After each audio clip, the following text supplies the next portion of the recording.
Hello friends, this is Kartik and welcome to के पाठशाला। So friends, अब हम करेंगे वेक्टर स्पेस की जो थर्ड पार्ट है। हमारे पास दो पार्ट हो चुके हैं और आज हम इसको फिनिश कर देंगे। जो भी टॉपिक है ना, वैसे तो उसी दिन हो जाना था, लेकिन वो थोड़ा सा फ़ोन मेरा बैटरी ऑफ हो गई थी, उसकी वजह से हो गया। सॉरी। अब हमारे पास क्या करते हैं, इसकी हमारे पास जो हम कर रहे थे, पहले मैं बता दूं क्या किया था हमने। प्लस वाले जो हमारे पास एडिशन वाले थे वो फिनिश कर लिए, उसके बाद मल्टीप्लिकेशन वाले फिनिश कर लिए थे। मल्टीप्लिकेशन में हमारे पास क्या होता है, एक तो डॉट प्रोडक्ट होता है और एक क्रॉस प्रोडक्ट होता है। वो दोनों हमने कर लिए थे। उसके बाद स्केलर ट्रिपल प्रोडक्ट किया था और उसकी प्रॉपर्टीज की थी हमने। वो प्रॉपर्टीज 4-5 रह गई थी हमारे पास, तो वो अब हम करेंगे। मुझे पता नहीं अब कौन से नंबर तक हुई थी आपकी, तो मैं नंबर फर्स्ट ही डाल देता हूँ या कुछ भी नंबर डाल देता हूँ। आप लाइन वाइज कर लेना, बाकी नोट्स में आपको मिल ही गया होगा वो सारा कुछ, ठीक है। तो अब हमारे पास क्या है, प्रॉपर्टी जो बाकी रह गई है 2-4 इसकी, वो कर लेते हैं। तो सबसे पहले तो हमारे पास क्या है, स्केलर। पहले मैं बता दूं कौन सा टॉपिक था, स्केलर ट्रिपल प्रोडक्ट। ये हमारे पास टॉपिक चल रहा था, इसको कंटिन्यूस करना है। अभी हमने इसको कंटिन्यू करते हैं आगे। तो हमारे पास क्या है, हमारे पास आगे प्रॉपर्टी इस तरह इसको डिनोट करते हैं स्केलर ट्रिपल प्रोडक्ट को। ए बी और सी हमारे पास इस ब्रैकेट में होगा, स्क्वायर की ब्रैकेट में, तो उसको स्केलर ट्रिपल प्रोडक्ट बोलते हैं, ठीक है। इसी तरह वेक्टर भी होता है, जो मैंने बोला कि सिलेबस में नहीं है। तो इसको हमारे पास फाइंड करना हो तो हमारे पास क्या होता है, फार्मूला होता है इसका। इसके जो कॉफिशिएंट होंगे वही लिखने होते हैं, A1 A2 A3 B1 B2 B3 और C1 C2 C3। ये हमारे पास इसका डिटर्मिनेंट करेंगे, जो भी डिटर्मिनेंट करके आंसर आएगा वो हमारे पास वो स्केलर ट्रिपल प्रोडक्ट होता है, ठीक है। तो ये हमारे पास प्रॉपर्टी है। इसके नेक्स्ट प्रॉपर्टी करते हैं हमारे पास। अब नेक्स्ट प्रॉपर्टी हमारे पास क्या दी है, कह रहा है कि अगर हमारे पास नॉन कोलिनियर दिए हैं, हमारे पास 3 वेक्टर क्या है, if A vector B vector and C vector are non collinear. अब मैंने बोला था कि जो कोलिनियर होते हैं और नॉन कोलिनियर क्या होता है, तो दोनों में डिफरेंस क्या होता है, तो वो मैंने बताया था। नॉन कोलिनियर मीन्स कि कोलिनियर है तो वो क्या है, एक ही प्लेन में लाई कर रहे हैं। और जो नॉन कोलिनियर है तो उसका मतलब क्या होता है कि वो जरूरी नहीं होता कि एक प्लेन में लाई कर रहे हैं, वो एक में भी हो सकते हैं और दूसरे में भी हो सकते हैं। और जो नॉन कोलिनियर होते हैं हमारे पास, वो क्या होते हैं, कोप्लेनर होते हैं, अगर हम स्केलर ट्रिपल की बात करें, ठीक है। तो इसमें हमारे पास क्या, अगर नॉन कोलिनियर दिए हैं हमारे पास, तो क्या हो जाएंगे, दे आर कोप्लेनर। कोप्लेनर। अब हमारे पास कोप्लेनर क्या है, तो हमारे पास बोला था कि अगर हमारे पास कोई भी कोप्लेनर हो तो वो इज इक्वल टू किसकी हो जाती है, 0 की हो जाती है। तो अगर हमारे पास नॉन कोलिनियर दिया मीन्स कि वो हमारे पास वेक्टर क्या होंगे, कोप्लेनर होंगे। अगर कोप्लेनर है तो इसका मतलब क्या होगा कि उसका हमारे पास स्केलर ट्रिपल प्रोडक्ट जो होगा वो क्या होगा, 0 होगा। तो इसका मतलब है कि अगर कोप्लेनर है तो स्केलर ट्रिपल प्रोडक्ट 0 है। ये इफ एंड ओनली इफ होता है। अगर कोप्लेनर है तो स्केलर ट्रिपल प्रोडक्ट 0 है। अगर स्केलर ट्रिपल प्रोडक्ट उसने 0 दिया हुआ है पहले से, तो वो क्या होगी, कोप्लेनर होगी। तो ये दोनों तरफ से हमारे पास वाइस वर्सा होती है। इसके बाद हमारे पास क्या है, अगर ये कोप्लेनर ये तो हो गया है ना। अब नेक्स्ट हमारे पास क्या है कि अगर हमने इसका क्या करना हो, स्क्वायर करना हो, स्केलर ट्रिपल प्रोडक्ट का स्क्वायर करना हो, इसका स्क्वायर करेंगे। तो अब हमारे पास स्क्वायर का मतलब ये नहीं है हमारे पास कि इसको हम फिर से ओपन करेंगे। इसके जो प्रॉपर्टी के बेसिस शॉर्टकट है ना, तो वही हम कर रहे हैं। बाकी इसको लेंथी वे में अगर आपको करना पड़ेगा ना, तो इसको फिर छोड़ना ज्यादा बेटर है। क्योंकि अगर लेंथी वे से करेंगे तो 4 से 5 मिनट कहीं नहीं गए इसके, तो इसलिए हमने लेंथी वे से तो बिल्कुल नहीं करना। जो शॉर्टकट के रिगार्डिंग आपको लगेगा कि सही है। और अगर इसमें से मैंने बताया था कि 9 से 10 क्वेश्चन आए हैं, तो उसमें से अगर एक आधा छोड़ना भी पड़ जाए तो कोई बात नहीं है। अगर आपको लगता है कि कोई ज्यादा टाइम लेने वाला क्वेश्चन है तो उसको छोड़ सकते हो आप, ठीक है। अगर टाइम है आपके पास तो कर सकते हो। वैसे टाइम मैथ में आपको पता है कि उतना ही होता है, तो उसको वेस्ट नहीं करना है हमने। तो इसका स्क्वायर करना, तो वो क्या होता है हमारे पास, इसी का भी हम डिटर्मिनेंट ही करेंगे। तो क्या आ जाएगा हमारे पास, ए वेक्टर हमारे पास दो बार आ जाएगा, ए वेक्टर बी वेक्टर का हमारे पास स्केलर, फिर ए वेक्टर और सी वेक्टर। इसी तरह से हमारे पास क्या आएगा, बी ए, फिर हमारे पास क्या आ जाएगा, बी बी, और ये हमारे पास क्या आ जाएगा यहाँ पे, B C, sorry B C. इसके बाद हमारे पास सी से करेंगे स्टार्ट, तो सी ए, सी बी और सी सी। तो ये हमारे पास इसका करेंगे डिटर्मिनेंट। जो भी डिटर्मिनेंट करके आएगा वो हमारे पास क्या होगा, आंसर। तो इसलिए मैंने कहा ये एग्जाम में आएगा अगर, तो ये फार्मूला ही आएगा। इसको सोल्व करने बैठोगे तो देखो हमारे पास 2 वेक्टर होंगे, कोई ए वेक्टर होगा, कोई 2 वेक्टर होंगे, 2।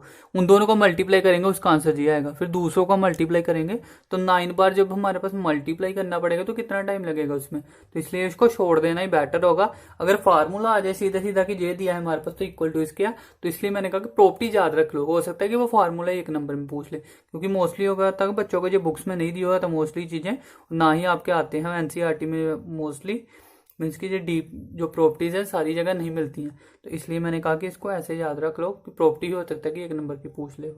ठीक है, अब इसके बाद नेक्स्ट प्रॉपर्टी है इसकी, जो नेक्स्ट भी इंपॉर्टेंट प्रॉपर्टी है। अब इसमें हमारे पास क्या है, कह रहा है कि स्केलर प्रोडक्ट करना हमने, लेकिन 4 वेक्टर है इस बार। ठीक है, तो ए vector, B vector, C vector और डी वेक्टर, ये हमारे पास 4 वेक्टर दिए हुए हैं। कह रहा है कि इसका स्केलर प्रोडक्ट निकालो। तो इसका अगर स्केलर प्रोडक्ट निकालना है हमारे पास तो वो क्या होगा, अब ट्रिपल नहीं बोलेंगे क्योंकि ट्रिपल 3 का होता है, स्केलर प्रोडक्ट बोल सकते हो आप सीधे कि स्केलर प्रोडक्ट निकालना है हमने 4 वेक्टर्स का, तो वो हमारे पास इस तरह से होता है। ठीक है, ये इसका फॉर्मूला ही है कि इसी तरह इसको शो करना है। ए क्रॉस बी उसका स्केलर करेंगे हमारे पास सी क्रॉस डी के साथ, और इसको अगर हम ओपन करने की बात करें ना, तो इसको हम ओपन करने के बाद और वैसे हो सकता है जो, तो वो डिटर्मिनेंट की फॉर्म में लिखना हो तो वो क्या आएगा, ए और सी, फिर आएगा ए और डी, और इधर हमारे पास क्या आ जाएगा, बी सी, और इधर आ जाएगा हमारे पास बी डी। ठीक है, अब इसको याद रखना थोड़ा सा आपको टिपिकल होगा, तो मैं थोड़ा सा शॉर्टकट अपनी तरफ से जो मैंने बनाया मैं बताता हूँ आपको कैसे याद रख सकते हो। अब हमारे पास क्या है, मान लो ए बी और सी, इसको नंबर देंगे लाइन वाइज 1 2 3। ठीक है, अब आपने इसको रिकॉल करना है, आपने डिटर्मिनेंट जो कर दे हमने मैट्रिक्स और डिटर्मिनेंट की है उसमें 1 2 3 अगर इसको मान के चलें तो ये क्या हो गया 11, ये 1 2 मीन्स की 12, ये 13, 21 22 23 31 32 33, वही आ रहा है देखो, बस 3 की जगह ये नंबर में याद करोगे तो आपको आसान होगा। ठीक है, तो बस जैसे डिटर्मिनेंट में आते हैं ना नंबर हमारे पास एलिमेंट्स के, वैसे ही हमने लिखे हुए हैं इसके लिए। और इसके लिए बात करते हैं जहां पर क्या है हमारे पास, ये आया है हमारे पास 13 1 3, और ये हमारे पास क्या है 14, फिर नीचे क्या है 23 और 24। तो इस तरह से 1 मिनट, हाँ आई होप अब दिख रहा होगा। तो ये हमारे पास क्या है 13 14 23 24, ये हमारे पास है। तो इसको आप इस तरह से याद कर सकते हो कि फर्स्ट रो में क्या आ गया 1 3 1 4, सेकंड रो में क्या आ गया हमारे पास, सेकंड मीन्स की 2 3 और 2 4। तो इस तरह से आप याद रख लो कि अगर हमारे पास 4 का दिया है, जहां पे दिया है हमारे पास ये 4 वेक्टर्स हैं। ठीक है, 4 वेक्टर्स दिए हुए हमारे पास, तो इसका आंसर हमारे पास ये हो जाएगा। तो आई होप समझ में आ गया होगा आपको। ठीक है, अब इसके बाद लास्ट प्रॉपर्टी है इसकी, 1 2 रह गई बस, वो करें, फिर इसके बाद हमारे पास जो इम्पोर्टेंट एक टॉपिक रह गया लास्ट वो करते हैं। तो अब लास्ट जो हमारे पास पहले प्रॉपर्टी क्या है, अब क्या कह रहा है हमारे पास कि अगर 4 वेक्टर्स हमारे पास दिए हैं, ठीक है, तो कोई ए बी सी डी हमारे पास कोई 4 वेक्टर ले लो। अब हमारे पास क्या है कि अगर ए वेक्टर है तो इसका क्या होगा, ये हमारे पास डायरेक्शन है ए वेक्टर, इस तरह से लिखेंगे। तो ए बी सी डी हमारे पास 4 वेक्टर दिए हुए हैं। अब इसका क्या निकालना है, हमने स्केलर प्रोडक्ट निकालना है। तो अगर इसका हमने स्केलर प्रोडक्ट निकालना है, इसी का स्केलर प्रोडक्ट निकालना है, तो उसका एक और फार्मूला होता है, तो वो मैं बताने लगा अभी। क्या होगा हमारे पास, ए बी का वेक्टर, इसके बाद क्या आ जाएगा हमारे पास बी सी का हमारे पास डायरेक्शन, और इसके बाद सी ए की डायरेक्शन। इन तीनों का अगर प्रोडक्ट इक्वल टू 0 हो गया हमारे पास, तो वो क्या आ जाएगा स्केलर प्रोडक्ट इसका, मीन्स के मान लेंगे कि वो हमारे पास स्केलर इसको करना है। अब इसमें देखो अगर सबसे पहले ये हमारे पास इस तरह से नहीं होता, ए बी और सी, अभी मैंने बताया कि अगर स्केलर प्रोडक्ट है तो वो इज इक्वल टू 0 होता है। अब ए की जगह क्या आया है, ए बी आ गया, तो बस यहीं से हमने डायरेक्शन निकालनी है। ए की हमारे पास कोई वैल्यू होगी, जैसे मान लो ए की दिया है A1 आई कैप, A2 जे कैप और A3 के कैप। इसी तरह से बी के लिए मान लो आप क्या दिया है, B1 आई कैप, B2 जे कैप और B3 के कैप। अब हमने ए बी पहले डायरेक्शन निकालनी है, तो ए बी डायरेक्शन क्या होती है, जो हमारे पास क्या होते हैं position vector of B vector minus position vector of A vector. तो इस तरह से हमारे पास इसको सोल्व करने के बाद क्या आएगा, B1 माइनस A1 आई कैप, इसी तरह से B2 माइनस A2 और B3 माइनस A3। तो इन तीनों को माइनस करने पे हमारे पास आई जे की फॉर्म आ जाएगी, वही डायरेक्शन बन जाएगी और वेक्टर की फॉर्म में बनेगी, इसलिए डायरेक्शन साथ में आ रही है आई जे के की फॉर्म में। तो इसको आपने एग्जाम में सोल्व नहीं करना है, एग्जाम में बस जो फॉर्मूला आएगा तो आपने करना है, अदरवाइज आप इसको छोड़ सकते हो। तो जो हमारे पास इज इक्वल टू क्या आएगा, 0 आएगा। ठीक है, तो ये प्रॉपर्टी हो गई हमारे पास। अब इसके बाद हम करते हैं जो मेन इंपोर्टेंट टॉपिक है, वो क्या है हमारे पास डायरेक्शन रेशियो और direction cosine. Direction ratio and direction cosines. अब हमारे पास जो डायरेक्शन रेशियो और कोसाइंस है ना, जो हमारे पास 3D जो हमारे पास आनी है थ्री डी ज्योमेट्री आएगी जो हमारे पास, उसमें हमारे पास जो इसका काफी यूज है, ठीक है। उसमें 50% यूज हमारे पास डायरेक्शन रेशो और डायरेक्शन को साइन का है, उसे यूज करके ही हमने क्या करने, क्वेश्चन सोल्व करने हैं। तो अगर आपको वहां पे, मैं इसलिए कह रहा हूँ कि लिंक है सारे टॉपिक, तो 3D ज्योमेट्री में हमारे पास इसका यूज होगा, तो वहां पे उसको मैं ज्यादा नहीं बताऊंगा, क्योंकि अब मैं जहां पे समझा रहा हूँ तो जो बेसिक समझाना था ना वहां तो जहां पे हो जाएगा हमारे पास, क्योंकि इसमें भी आ रहा था तो मैंने इसी पे बेसिक समझा दूंगा, और इसका जो वेक्टर स्पेस में यूज हो रहा है वो बता दूंगा, ठीक है। बाकी जब हम 3D ज्योमेट्री करेंगे ना, 3D जो भी करेंगे हम डिमेंशन वाला, तो उसमें डायरेक्शन रेशो और डायरेक्शन का उनके बेसिक चीजें, वो फिर आप इसको रिकॉल कर लेना वीडियो को, और फिर वहां से स्टार्ट कर लेना, ठीक है। वैसे साथ साथ में करेंगे, उसको साथ में फिनिश करेंगे सारे टॉपिक अभी लाइन वाइज ही। तो सबसे पहले तो हमारे पास होते हैं क्या, तो वो हम देखते हैं, ठीक है। पहले मैं आपको ग्राफिकली समझाता हूँ थोड़ा सा, ताकि आपको आसान हो जाए समझने में। जो हमारे पास क्या होते हैं, एक्सिस होती हैं। जो हमारे पास क्या होगी, एक्स एक्सिस, जे वाई एक्सिस और जे जेड एक्सिस। इसी तरह से होता है हमारे पास 3D ज्योमेट्री। अब हमने क्या किया, जहां से एंगल बनाना है ना एक, तो क्या करेंगे हमारे पास, अब हमारे पास मैंने कहा था कि इसके पहले कोफिशिएंट की बात करें, तो जहां से मान लो हमारे पास एक लाइन ड्रॉ की है, जहां पे एक पॉइंट आ गया एक्स वाई और जेड, जे इसके क्या हो गए, कोऑर्डिनेट्स हो गए, ठीक है। कोऑर्डिनेट्स हो गए, या कोऑर्डिनेट्स जो भी बोलते हो आप, कोऑर्डिनेट्स। अब इसमें क्या है, कह रहे कि एक्स एक्सिस इतना चला है, पहले इधर चला एक्स एक्सिस, फिर वाई एक्सिस चला ऊपर, और जेड एक्सिस क्या होगा, इन दोनों को परपेंडिकुलर होना है ना, जहां पे परपेंडिकुलर होगा इसके, तो वो क्या करेगा, पहले इधर गया, फिर इधर गया, फिर ऊपर की तरफ आया, ठीक है। अगर आप देखो विजुअलाइज कर पाओ तो पहले एक्स एक्सिस पे गया, फिर वाई एक्सिस पे थोड़ा सा क्या आया, सीधा ऊपर की तरफ आया 3D ज्योमेट्री के हिसाब से। तो जहां पे एक पॉइंट बना है, जहां पे तीनों लाइन जो आपस में क्या हो रही है, मीट हो रही है, अगर आप देखो तो जो हमारे पास क्या आ गया, कोऑर्डिनेट आ गया एक्स वाई जेड, ठीक है। अब हमारे पास क्या है, ये एंगल्स भी बनाएंगे, ठीक है। तो एंगल्स की बात करें तो जो एक्स डायरेक्शन में जा रहा है तो वो क्या बनाता है, उसका यूनिट वेक्टर आई कैप होगा। जो वाई में जा रहा है उसका यूनिट वेक्टर जे कैप, और इसका क्या होगा, के कैप। जो यूनिट वेक्टर हो गए। अब इसके बाद बनाने हैं एंगल, तो जो एक्स एक्सिस में बन रहा है वो अल्फा एंगल है, जो वाई एक्सिस पे बन रहा है वो बीटा एंगल है, और जो जेड एक्सिस पे बन रहा है वो क्या है, गामा एंगल है, ठीक है। तो ये अल्फा बीटा एंगल भी हो गए हमारे पास, तीनों एंगल चाहिए इसलिए। अब ये डायग्राम को मैं इसमें बताता हूँ कि फार्मूले में क्या यूज होना, अगर सीधा लिखता तो थोड़ा सा कंफ्यूजिंग होता। अब देखो क्या है हमारे पास, कि ये हमारे पास क्या एक लाइन ही है ना। अब हमारे पास कौन सी लाइन एंगल बना रही है, ये जो जा रही है लाइन, इस लाइन पे एंगल हमारे पास कोफिशिएंट बने ना इसके, एक्स आई कैप, वाई जे कैप और जेड के कैप, उसके हमने कोऑर्डिनेट्स लिखे हैं बस, एक्स वाई जेड। तो ये किस लाइन से, जहां से लाइन से ज्वाइन हुई, तो वही लाइन हम लिख रहे हैं अभी, कि अगर if line makes an angle,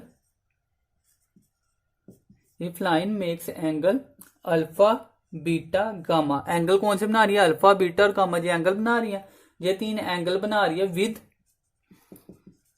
x axis, Y axis और जेड एक्सिस। ये तीन के साथ हमारे पास क्या बना रहे हैं, एंगल बना रहे हैं, ठीक है। जी एक्सिस है जो वाई पे और ये जेड पे, तीनों एंगल बना रहे हैं। देन हमारे पास क्या है कि डायरेक्शन को साइन क्या होगा, तो डायरेक्शन को साइन, अब शॉर्ट में मैं ऐसे लिखूंगा आगे सारी जगह, डायरेक्शन को साइन आर क्या हो जाएंगे हमारे पास, इसको पहले लिखते कैसे तो मैं बता दूं इसको, ये सिंबल होता है इसका कोस अल्फा, कोस बीटा और कोस गामा, बीटा से कर लो, ये हमारे पास सिंबल होता है। इसको सीक्वेंस जैसे सिंबल है, सीक्वेंस में हमने यही सिंबल दिया था वैसे।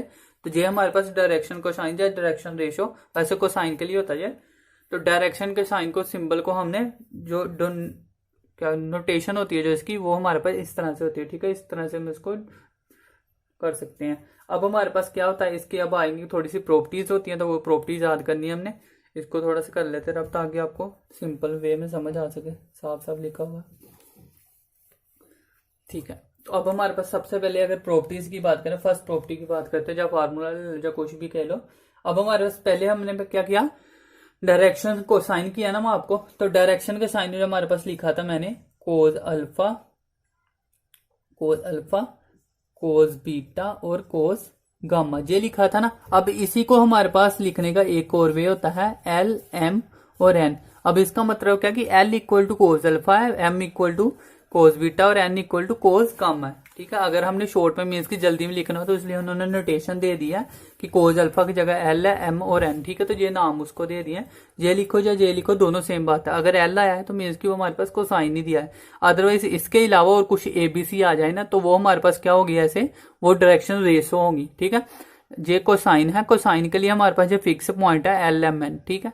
इसके अलावा कोई भी अल्फाबेट आ जाता है हमारे पास तो वो क्या होगा, डायरेक्शन रेशो होती है। तो अगर एबीसी लिखा होता मैंने जहां तो वो डायरेक्शन रेशो मतलब, ठीक है। अब दोनों में डिफरेंस मैं बता देता हूं कि क्या होता है पहले तो पहले हम देख लें इसके साथ फार्मूला क्या हो जाएगा। फिर हमारे पास एल की स्क्वायर एम की स्क्वायर प्लस एन की स्क्वायर इज इक्वल टू 1।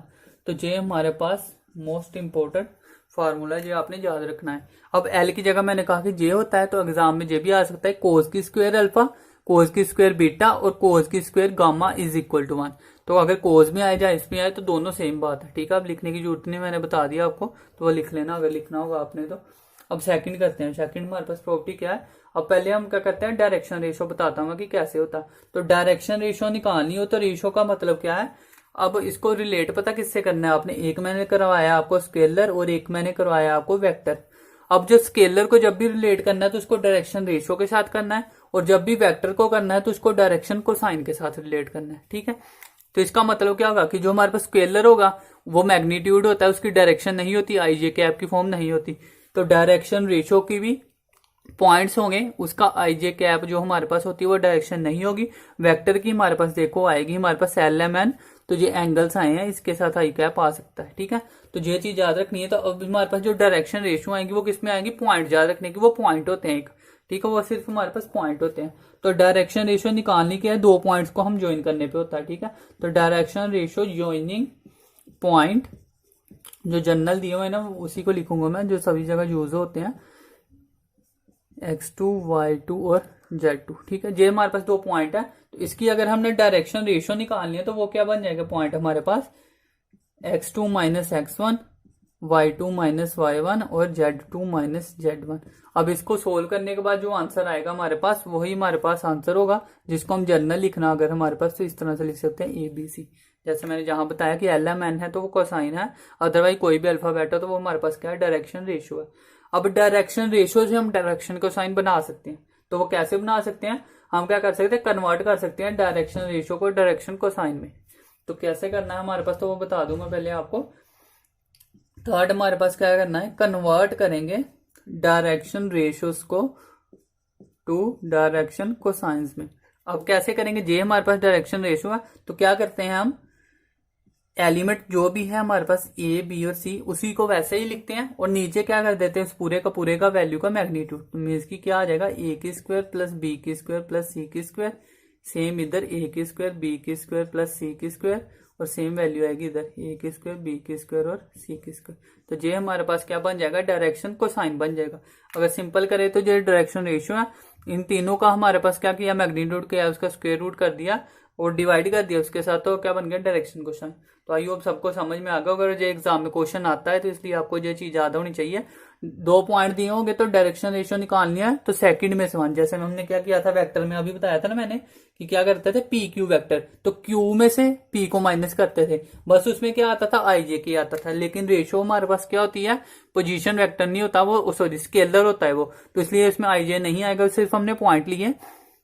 तो सेकंड वाले में से माइनस किया हमने फर्स्ट वाले को, तो जो पॉइंट आए वो हमारे पास डायरेक्शन रेशियो है, उन सभी का हमने स्क्वायर करके प्लस करके उसका रूट डिवाइड कर दिया, तो वो क्या है, डायरेक्शन को साइन हो गया, ठीक है। तो आइए अब समझ में आ गया होगा। अब ये था हमारे पास थर्ड पॉइंट, ठीक है। इसके बाद फोर्थ करते हैं, साथ साथ में ये नोट डाउन करते जाना आप, वैसे नहीं तो बाद में मैं लास्ट में क्या करूंगा, नोट्स आपको प्रोवाइड कर दूंगा और एमसीक्यू भी मिल जाएंगे अब आपको। अब हमारे पास क्या है, अगर हमने करना है डायरेक्शन रेशियो एक्सेस पे बात करें तो डायरेक्शन को साइन की करते हैं, डायरेक्शन को साइन ऑन एक्स एक्सिस। अगर बात करें डायरेक्शन का साइन हमारे पास एक्स एक्सिस पे तो वो क्या हो गया हमारे पास 1 और बाकी दोनों एक्सिस क्या हो जाएंगी, 0 हो जाएंगी। अब मैंने डायग्राम बताया था तो इसका मतलब क्या था, जो हमारे पास इधर जा रहा था ना, चलो मैं तो बता देता हूँ थोड़ा सा, जैसा एक्स एक्सिस ये जा रही है, अब इस पे तो पॉइंट लाई कर रहा है हमारे पास कोई ना कोई, ठीक है ना, लेकिन बाकी दोनों में डायरेक्शन नहीं जा रही क्योंकि एक्स एक्सिस ही हमने लेना है, तो वाई और जेड का जो पॉइंट होगा वो तो 0 ही होगा ना, तो वो ऑब्वियस सी बात है। अब ये एक्स एक्सिस के लिए था, सिमिलरली अगर वाई एक्सिस के लिए करें तो वहां क्या आएगा, वाई वाली वैल्यू आएगी, बाकी 0 आएंगे, और सिमिलरली हमारे पास जेड एक्सिस की बात करें तो जेड में हमारे पास बाकी 0 आएंगे और जेड की वैल्यू 1 आएगी। ठीक है, तो ये हमारे पास क्या आ गया, डायरेक्शन को साइन आ गए हमारे पास एक्स वाई और जेड एक्सिस पे। अब हमारे पास जो सबसे इंपॉर्टेंट 2-3 फार्मूले वो आपने ध्यान देना है, जिसमें से क्वेश्चन आए हुए हैं। तो सबसे पहले क्या है हमारे पास, डायरेक्शन रेशो हमारे पास कह रहे हैं कि अगर टू लाइन्स आर परपेंडिकुलर, कह रहा है कि अगर direction ratio of two lines are perpendicular. ठीक है, अब मान लो 2 लाइन्स दी हैं, तो लाइन तो आपको पता ही होगा किस तरह से होता है, general ax plus B Y plus C is equal to 0 होता है। अगर 3D की बात करें तो ax plus B Y plus C Z plus D is equal to 0। ठीक है, तो वो स्ट्रेट लाइन में हम पूरा करेंगे, वैसे वो भी कनेक्टेड है, इसलिए मैं कह रहा हूँ कि सारा कुछ कनेक्टेड है। तो वो हमारे पास क्या परपेंडिकुलर लाइन मीन्स कि उसका एंगल क्या है 90। तो एग्जाम में क्या परपेंडिकुलर भी बोल सकता है, जो कह सकते हैं कि 2 लाइन्स के बीच का एंगल 90 है, दोनों सेम बात है। तो परपेंडिकुलर लाइन्स है, देन हमारे पास क्या हो जाता है, विच इंप्लाइज डायरेक्शन रेशियो क्या हो जाती है, इज इक्वल टू 0। ठीक है, अब इसका मतलब क्या है, विच इंप्लाइज क्या कर सकते हैं हम, a1 a2 plus b1 b2 plus c1 c2 is equal to 0। अब देखो मैंने कहा था डायरेक्शन रेशियो क्या होती है, स्केलर होते हैं। तो स्केलर में अगर हम ए बी वेक्टर हमारे पास क्या होते थे, परपेंडिकुलर होते थे। याद है आपको, ए और B vector is equal to 0 हो जाए तो ए परपेंडिकुलर हो जाता था बी के। तो वही बात है, एक जे लाइन है एक जे लाइन है, दोनों लाइन आपस में परपेंडिकुलर, तो उन दोनों का डायरेक्शन रेशियो इक्वल टू 0 आ गया। और इन दोनों को जब मल्टीप्लाई करते थे, जो हमारे पास डॉट प्रोडक्ट करते थे, तो यही आता था वो, ये भी आपको याद होगा अब। ठीक है, अगर आपने ध्यान दिया होगा तो यही होता है वो। तो इसलिए मैं कह रहा हूँ कि डायरेक्शन रेशियो सेम होता है स्केलर ही। अब इसी तरह से हमारे पास कोसाइन के लिए भी करते हैं, जो इंपॉर्टेंट है इसको मैं स्टार मार्क भी कर देता हूँ, देख लो। अब हमारे पास क्या है, अगर कह रहे हैं कि 2 लाइन्स पैरेलल दी है, मान लो हमारे पास पॉइंट ले दो, नहीं तो अगर ऐसे समझ नहीं आता, ए बी और C1 और A2 B2 और C2। जो हमारे पास 2 लाइन्स है, लाइन्स लिखनी हो तो प्लस में लिखेंगे, अदरवाइज जब पॉइंट्स हैं तो आर पैरेलल। कह रहे कि अब जो 2 लाइन्स हमारे पास क्या दिए, जब पॉइंट्स 2 क्या दिए हैं आपस में पैरेलल दिए हैं। अगर पैरेलल दिए हैं तो डायरेक्शन रेशियो क्या हो जाती है, वो प्रोपोर्शनल हो जाती है। प्रोपोर्शनल पता होगा, इसका मतलब A1 अपॉन में A2 is equal to B1 upon में B2 is equal to C1 upon में C2। और ये भी हमारे पास मोस्ट इंपॉर्टेंट पॉइंट है। ये दोनों आपने याद रखना है, इन दोनों से क्वेश्चन आते हैं ज्यादा से ज्यादा। जब मैं MCQ करवाऊंगा तो यही सारे क्वेश्चन आएंगे इसमें। ठीक है, तो वो MCQ आप खुद ट्राई करना, जो नहीं आएंगे कंफ्यूजन उसकी फिर मैं वीडियो बनाऊंगा। हो सकता है वो ओपन प्लेटफॉर्म पर भी आपको सारी दिखती हो, क्योंकि मैं ओपन प्लेटफॉर्म में बना देता हूँ मोस्टली MCQ वाली वीडियो। तो अब देखो हमारे पास क्या है, अगर परपेंडिकुलर है तो ये हमारे पास आ जाएगा फर्स्ट लाइन में, और अगर हमारे पास वो क्या है पैरेलल है तो वो प्रोपोर्शन में आएगा, मीन्स की जे इक्वल टू इसके, जे इक्वल टू इसके, जे इक्वल टू इसके। तो इक्वल टू सीधा देख सकते हो, अगर पैरेलल है तो इक्वल में होती है ना, तो यहाँ से आप देख सकते हो कि इक्वल वाला फार्मूला आएगा। बाकी आपको जैसे याद रखना है वो कर सकते हो आप। ठीक है, ये हो गया हमारे पास। अब इसके बाद जो नेक्स्ट है वो भी सबसे इंपॉर्टेंट है, 7th पॉइंट करते हैं हम। ये भी फार्मूला हमारे पास है एंगल निकालने का। एंगल बिटवीन, वही 2 पॉइंट्स है ना, बिटवीन 2 पॉइंट्स या लाइंस लिख दो, 2 लाइंस। ठीक है, यही 2 पॉइंट्स लेने हैं मैंने, ये 2 पॉइंट्स अब लिखने की जरूरत नहीं है, समझ आ जाएगी। एंगल निकालना है इन दोनों पॉइंट्स के बीच में या लाइंस के बीच में। ठीक है, तो वो क्या आएगा, सेम आएगा हमारे पास, cos theta is equal to A1 A2 plus B1 B2 plus C1 C2 upon में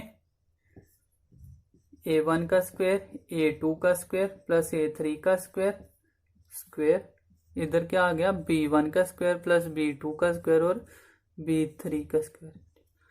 ठीक है, अब इसमें देखो, इसको अगर हमने देखना हो तो कोस थीटा, हमने जो दूसरा फार्मूला किया था वो क्या था, A वेक्टर और B वेक्टर, नीचे क्या आ गया था, A का मैग्नीट्यूड और B का मैग्नीट्यूड, यही था ना। अब यही तो बना, A और B दोनों को डॉट प्रोडक्ट करें तो क्या आता था, देखो मैंने बताया कि यही आती है वैल्यू, तो यही लिखी नीचे। अगर इसका अलग अलग मैग्नीट्यूड करना था तो वो क्या आता था, इसके कोफिशिएंट का स्क्वायर, तो इसके कोफिशिएंट का स्क्वायर नहीं आया, फिर दूसरा B तो B के कोफिशिएंट का स्क्वायर। तो वही चीज है, बस इसको घुमा के लिखा हुआ है, क्योंकि ये हमारे पास क्या है, ये सारी कुछ था हमारे पास 2D में, और ये सारा कुछ कहाँ आएगा हमारे पास 3D में आना है, बस यही फर्क है और कोई फर्क नहीं है। इसको बस आपने ध्यान में रखना है कि दोनों सेम बात है। ठीक है, तो आपने कंफ्यूज नहीं होना इसके बीच में, और इसको भी स्टार मार्क कर लो क्योंकि ये भी मोस्ट इंपॉर्टेंट चीज है। ठीक है, अब मैं देखो इसको रिलेट करके बता रहा हूँ, तो आई होप कि आपको बहुत ही सिंपल लग रहा होगा कि ये इसमें कुछ है ही नहीं है। ठीक है, तो इसलिए मैं कह रहा हूँ कि है सारा कुछ सिंपल, सारा कुछ कनेक्टेड है आपस में, तो अगर आप ध्यान से पढ़ोगे तो कोई फर्क नहीं पड़ेगा आपको। ठीक है, अब इसको थोड़ा सा कर देते हैं अब। बाकी आप प्रैक्टिस करना, प्रैक्टिस के साथ ही आएगा आपको। मैं तो जितने में दूंगा एमसीक्यू ठीक है, बाकी आप अपने सेल्फ क्या कर सकते हो, आप अपना सेल्फ स्टडी भी कर सकते हो, ठीक है। बाकी जितना मैं करवाऊंगा वो तो ठीक है, बाकी आप खुद से कर सकते हो। और बाकी देख रहे हो आप जहाँ से कर सकते हो, क्योंकि प्रैक्टिस तो काफ़ी ज़रूरी है। जितना हो सकता है मैं करवा रहा हूँ वैसे आपको। अब हमारे पास नेक्स्ट क्या कर रहे हैं, अगर हमारे पास दो डायरेक्शन रेश को साइन दिए हुए हैं, ठीक है, डायरेक्शन को साइन लाइन है हमारे पास, अगर वो परपेंडिकुलर हो जाए, अभी हमने क्या किया, डायरेक्शन रेशो की बात की तीनों, डायरेक्शन रेशो परपेंडिकुलर हो जाए, डायरेक्शन रेशो पैरेलल हो जाए और डायरेक्शन रेशो का एंगल निकाला। अब सेम हमारे पास डायरेक्शन को साइन के लिए भी होगा। अब कोसाइन के लिए बात करें तो डायरेक्शन कोसाइन होती क्या है, हमने कहा कि एल एम की फॉर्म में लिखते हैं, तो क्या आ जाएगा L1 M1 N1 और दूसरा क्या आ जाएगा L2 M2 और N2। जो हमारे पास दो आ गए डायरेक्शन कोसाइन। अब अगर हमारे पास कह रहा है कि आर परपेंडिकुलर, ये दो डायरेक्शन कोसाइन आर परपेंडिकुलर, अगर डायरेक्शन कोसाइन परपेंडिकुलर आता है तो सेम ही बात होगी ना। वहां पे हमने A1 A2 लिया था, जहां पे L1 L2 सॉरी आगे एम आएगा ना, M1 M2 और plus N1 N2 is equal to 0। वहां पे हमने पॉइंट लिए थे A1 A2 वाले, और जहां पे लिया तो सेम बात है, बस फर्क कोई नहीं है इसमें। अब नेक्स्ट हमारे पास क्या, अगर ये पैरेलल हो जाए, यही पॉइंट अगर हमारे पास पैरेलल हो जाए, अगर पैरेलल हो जाए तो क्या आ जाएगा हमारे पास पैरेलल में, अब हमारे पास क्या आएगा L1 L2 सॉरी इक्वल आएगा ना इसमें, तो जो पैरेलल है तो L1 इक्वल टू L2, इसके बाद क्या हो गया M1 इक्वल टू M2 और N1 is equal to N2। ये हमारे पास क्या है, प्रपोर्शन में नहीं है, बस यह फर्क रहेगा। डायरेक्शन रेशियो में क्या होती थी, ये चीजें प्रपोर्शन में थी, ठीक है। इसमें क्या है हमारे पास, ये दोनों आपस में चीजें क्या है, इक्वल है बिल्कुल, ठीक है। तो जहां पे क्या होगा, जो प्रपोर्शन में नहीं है जी आपस में इक्वल होंगे, पैरेलल लाइंस को साइन इक्वल होते हैं और जो रेशो होती है वो प्रपोर्शन में होती है। तो ये चीज ध्यान रखनी है, जहां पे कंफ्यूजन हो सकती है एग्जाम में, जो इक्वल कर दो जो वो प्रपोर्शन कर दो तो वो फर्क हो सकता है, ठीक है। तो ये चीज ध्यान रखनी है, इसको आप मार्क कर लो स्टार अलग से। अब हमारे पास इसके बाद क्या है, अब एंगल रह गया, तो एंगल भी निकालेंगे ना डायरेक्शन कोसाइन का, तो वो भी सेम ही होगा। अब एंगल निकालना है हमने, तो एंगल निकालने के लिए क्या होगा, डायरेक्शन कोसाइन का same cos theta is equal to A1 की जगह क्या आ गया, ये ऊपर वाली चीज आ जाएगी L1 L2 plus M1 M2 plus N1 N2। अब नीचे हमारे पास क्या आएगा, तो नीचे हमारे पास 1 आएगा, तो इसको चाहे नहीं भी लिखो कोई फर्क नहीं। अब कहोगे अब क्यों आया, क्योंकि वहां मैंने क्या किया था, पहले A1 का स्क्वायर A2 का स्क्वायर उसका मॉडुलस किया था। लेकिन अगर आप देखो कि अगर जहां पे करोगे चाहे लिख ही लो, L1 का स्क्वायर L2 का स्क्वायर L3 का स्क्वायर, यही करेंगे। और दूसरा क्या आएगा M1 का सॉरी M आना था ना, M1 का और N1 इधर क्या आ जाना, L2 का स्क्वायर M2 का स्क्वायर और N2 का स्क्वायर। अब देखो हमारे पास जो मैंने करवाया था कि L का स्क्वायर प्लस M का स्क्वायर और N का स्क्वायर इक्वल टू 1 नहीं होता, जे होता था कोज अल्फा कोज बीटा और कोज गामा, तो उसकी स्क्वायर करेंगे तो 1 होता है। तो जे भी 1 तो इसको सारे को मल्टीप्लाई करेंगे तो 1 ही आएगा ना। तो इसलिए आप चाहे इसको नहीं भी लिखो तो कोई फर्क नहीं पड़ेगा, डायरेक्शन कोसाइन में कोस थीटा इक्वल टू बिल्कुल इसके इक्वल होता है, या फिर लिखना है तो लिख भी सकते हो। मैंने बता दिया कि होता क्या है, तो एग्जाम में दोनों तरह से आ सकता है, तो वो अब आपने प्रैक्टिस पे डिपेंड है कि आप कितना करते हो, ठीक है। अब इसके बाद हमारे पास क्या है, इसका एंगल भी हो गया हमारे पास, ठीक है। अब इसके बाद हमारे पास 2-3 फार्मूलेस हैं, बस वही रह गए हैं, उसके बाद आपका टॉपिक ये कंप्लीट है, ठीक है। तो वो हम फार्मूले लिख देता हूँ सही से लिख के। देखो सबसे पहले फार्मूला है हमारे पास, फार्मूलेज हमारे पास क्या है, पहले कह रहे हैं कि मॉडुलस कर दे अगर हम A क्रॉस B का, और साथ में क्या कर दे स्केलर प्रोडक्ट कर दे उसका। तो ये अगर हमारे पास इज इक्वल टू दिया होगा modulus of A modulus of B modulus of C, कह रहे कि ये चीज अगर हमारे पास गिवन दी है, ठीक है,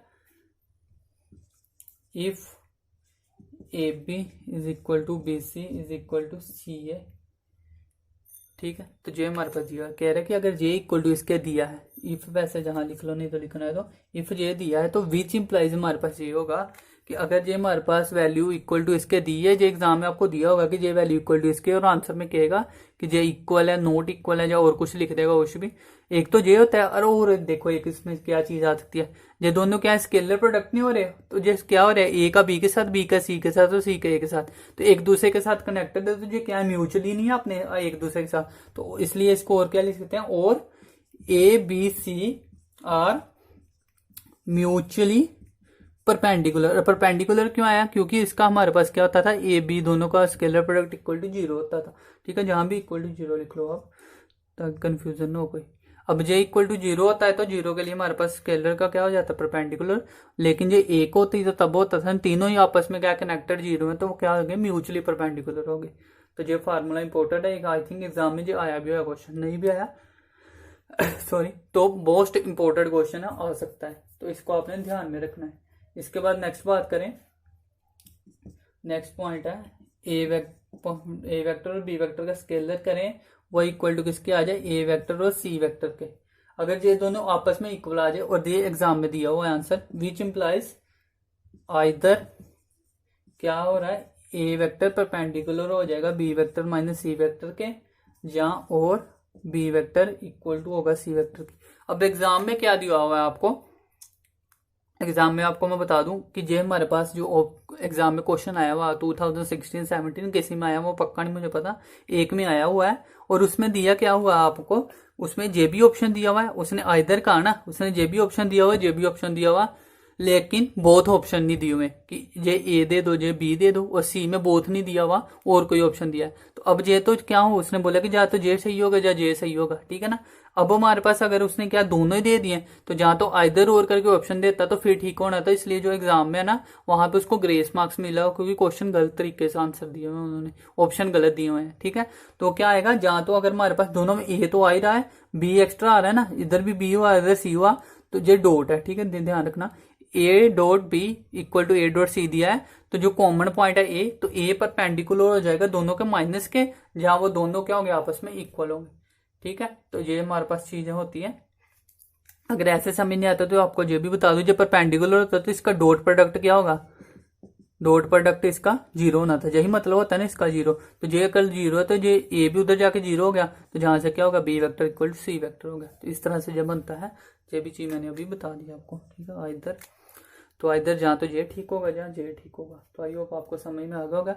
इसके बाद जो इम्पोर्टेंट है एक और तो formula, A vector plus B vector whole का हमारे पास square minus A vector minus B vector का होल का स्क्वायर, प्लस का स्क्वायर बीच में माइनस, और माइनस का स्क्वायर इज इक्वल टू क्या था, 4 टाइम्स ऑफ ए और बी वेक्टर। तो ये आई थिंक काफी को पता भी होगा, जो सिंपल जो जैसे न्यूमेरिक में फार्मूला होता है वही फार्मूला, बस वेक्टर लगाया ऊपर। लेकिन आगे जो इम्पोर्टेंट एक चीज जो सिंपल नहीं होता, पहले कहीं नहीं देखा होगा आपने, प्लस का स्क्वायर, जहां प्लस आ गया, ठीक है, ए वेक्टर माइनस बी वेक्टर का होल स्क्वायर, अगर माइनस का स्क्वायर कर दिया तो इक्वल टू क्या हो गया, 2 टाइम्स ऑफ ए वेक्टर का, स्टार मार्क कर लो जो भी है, माइनस में होता है तो 4ab होता है, सबको पता है। लेकिन अगर जहां प्लस दिया हो ना, और ये सिंपल में नहीं होता, अगर सिंपल वेक्टर हटा देना तो सिंपल में ऐसी चीज नहीं होगी, मीन्स की हो भी सकती है लेकिन नॉट नेसेसरी होती है वो चीज। ठीक है, लेकिन जहां पे होगी जो वेक्टर की फॉर्म में होगा कि ए प्लस बी का whole square plus A minus B का होल स्क्वायर वेक्टर में अगर, तो इक्वल टू क्या हो जाएगा, 2 टाइम्स ऑफ ए वेक्टर का square plus A B vector का स्क्वायर मॉडुलस में, मीन्स की जो भी आएगा वो मॉडुलस में होगा। तो ये इंपॉर्टेंट है। और इसी के साथ ही आपका जो हमारे पास वेक्टर स्पेस है वो क्या हो गया, फिनिश हो गया। तो वेक्टर स्पेस अब आपको क्या है, जो भी एमसीक्यू मिल जाएंगे इसके रिगार्डिंग, जो भी मेरे पास हो गए, जितने भी मैंने जहां से भी मिले हुए हैं, जहां जो मैंने खुद भी एक दो जगह से किए हुए हैं, जो भी जितने हो गए मेरे पास मैं आपको सेंड कर दूंगा, वो प्रैक्टिस कर लो आप। एक दिन प्रैक्टिस करने के बाद फिर हम करेंगे नेक्स्ट टॉपिक स्टार्ट। तो एक दिन आपके पास जो होगा उसमें आप क्या कर लो, जितने भी क्वेश्चन दिए हुए हैं ना वो सारे कर लो प्रैक्टिस। तो फिर हम क्या करेंगे, नेक्स्ट टॉपिक करेंगे। जब भी कोई टॉपिक खत्म होता है ना, तो एक दिन आप प्रैक्टिस किया करो, क्योंकि अब जब आप पढ़ रहे हो ना तो साथ साथ में क्वेश्चन की करोगे तो वो सही रहेगा। अगर आपने वीडियो देख ली और आप कहो कि प्रैक्टिस बाद में करेंगे, तो बाद में जब करने जाओगे तो आपको सारा कुछ भूल गया होगा। ठीक है, तो जब आपने टॉपिक तैयार किया है ना, उसी टाइम आपने क्या करना है, क्वेश्चन को प्रैक्टिस करना है जितना हो सके। जो रह जाते क्वेश्चन मैं कोशिश करूंगा कि उसका आपको रिप्लाई कर पाऊं। अगर काफ़ी बिजी होता तो नहीं भी कर पाता, तो मैं कोशिश करूंगा कि जब सारे बच्चों के आ जाएं तो फिर एक उसकी वीडियो बना दूंगा, वो अपन प्लेटफॉर्म पे बन जाएगी। जो उसके डाउट्स होंगे, सारे नहीं तो डाउट्स की मैं वीडियो बना दूंगा एक। तो बाकी आप देख लेना, खुद कर लिया करो जितना हो सके, बाकी मैं कर दूंगा आपके लिए। तो अभी के लिए इतने, और वीडियो को ज़्यादा से ज़्यादा शेयर करो, और चैनल को मीन्स कि सभी को बताओ। और कोई पेड ग्रुप करना चाहता है ज्वाइन तो उसको बोल सकते हो आप। और मैं सोच रहा हूँ कि अगर आप शेयर करेगा कोई बच्चा, तो उसके लिए हो सकता है कि मैं जब से पेड ग्रुप मेरी जो बनी हुई है एक क्वेश्चंस की सीरीज है, वो हो सकता है मैं किसी को फ्री दे दूं, फ्री ऑफ कॉस्ट मिलेंगे अगर कोई शेयर करता है बच्चा, कोई मीन्स की पेड ग्रुप के लिए रेफर करेगा बच्चा, तो वो देख लेंगे, बता दूंगा अगर ऐसा आइडिया हो मेरे पास कोई तो। अभी के लिए 8699337127 इस नंबर पे आप किसी भी बच्चे को, आपको कोई फ्रेंड है या कोई रिलेटिव में अगर सही लग रही है टीचिंग तो सजेस्ट कर सकते हो, ताकि हम क्या कर सके, जितना ज़्यादा हमारे पास जहाँ पे बच्चे होंगे तो उतना ज़्यादा क्या होगा, एफर्ट हमारे सही होंगे। अभी की जैसे मैं जैसे बना रहा हूँ, हो सकता है अगर सही हो तो कल को फिर जैसे माइक्रोफोन हो गया उसके जाके आपको आवाज़ क्लैरिटी सही आ सके, सारे से सारा आपको ज़्यादा से ज़्यादा सही इंस्ट्रूमेंट्स में यूज़ कर सकूँ। तो ज़्यादा से ज़्यादा सभी को बताओ और वीडियो को लाइक शेयर करो, ठीक है। तो अभी के लिए इतना ही, थैंक यू।